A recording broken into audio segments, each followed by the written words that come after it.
promoting healthy living through schools. This is a 4-year project which is funded by the World Diabetes Foundation, and the project collaborators include Kenya Diabetes Management and Information Center, Steno Health Promotion, which is an organization based in Denmark, the Educational Foundations Department of Kenyatta University, the Ministry of Health, and the Ministry of Education. The future is in the children. Like we said, we touch 2 children, we will have reached 600 and more, and counting, because children are the best ambassadors that we have. Some of the signs and symptoms of diabetes are exhaustive thirst, constant hunger, loss of weight, excessive urination, and challenge in vision.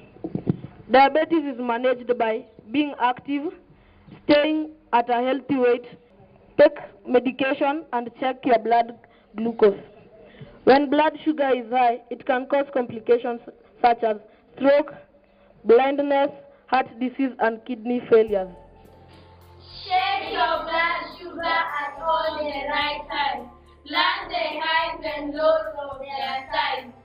If we educate our children early about these chronic non-communicable diseases, they will be able to get the information they require about these non-communicable diseases and be able to know how to avoid them, and if they come, to be able to know how to live with them. I understand why I should eat the right portions, why I should physically exercise my body, why I should tell the community. Say no to alcohol, drugs, smoking, or they should join me and say, my health, my choice. The goal of the project is to contribute to curbing the increase in the burden of diabetes and non-communicable diseases in Kenya, and basically targeting primary school children who are the future of our nation, and really training the children as peer educators, as change agents in the community, who can, so that they can go and spread the message about healthy living, physical activity, and healthy diets, and the role that these factors play in one's health, and the fact that we can actually choose the health that we live tomorrow by the choices that we make today. Advise them to stop eating junk foods, menu which has balanced diet, and at school telling them to remove the sweets at the canteen. In school to reduce sugary foods in the canteen, and at home to advise my parents to buy more fruits and vegetables. I would like to tell my mother and father to stop smoking and drinking alcohol, and at school to tell them to reduce sugary foods. Essentially, the project is going to target 16 primary schools in different counties of Kenya, and we are targeting both public and privately funded primary schools. We're working with children in class 5 pupils. We're also working with the teachers, we're working with the parents, we're working with the community and the school administration.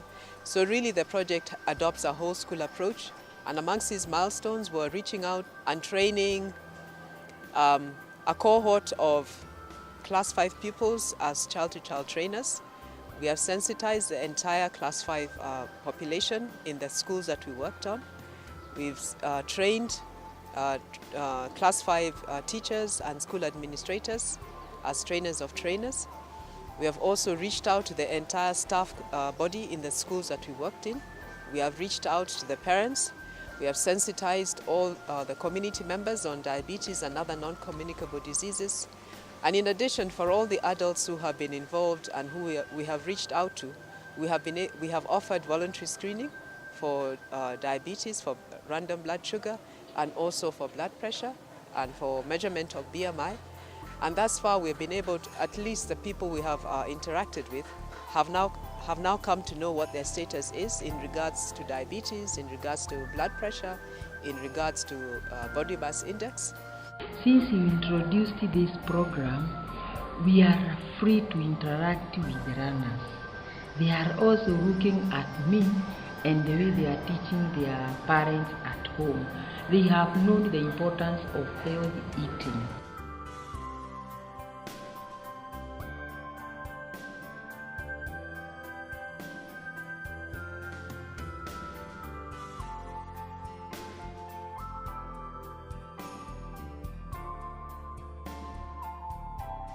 All the pupils, all the teachers that we train are required to develop their own teaching and learning materials. The children have been able to disseminate the information that they have learned. One of the things that they did was to document the people that they interacted with. They have drawn up responsibility trees.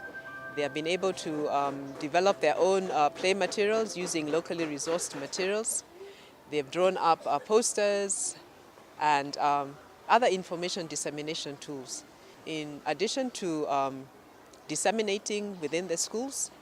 Children, avoid eating sugary food such as sweets, cakes, biscuits, and soft drinks. Parents, stop using drugs. We were also fortunate during the last year's annual diabetes walk to have one of the pupils who was involved in the program to come and talk to all the walk participants and to educate and sensitize them on diabetes. There's some rumors that people spread that diabetes is for the rich, it's a curse from God, or someone has been bewitched. Diabetes is actually a condition that arises due to no insulin in the body at all, or insulin, but it's not being used well in the body. One of the outcomes of this project ultimately is behavior change in the community, the adoption of healthy lifestyles in order to prevent or delay the onset of non-communicable diseases. But also one of the other things that we anticipate that this project will do is to come out with an outline of a curriculum which can be mainstreamed in primary schools so that the children and the students get to know about these conditions while they are still young. They understand the importance of healthy living and they continue to adopt those healthy living behaviors even as they grow into adulthood.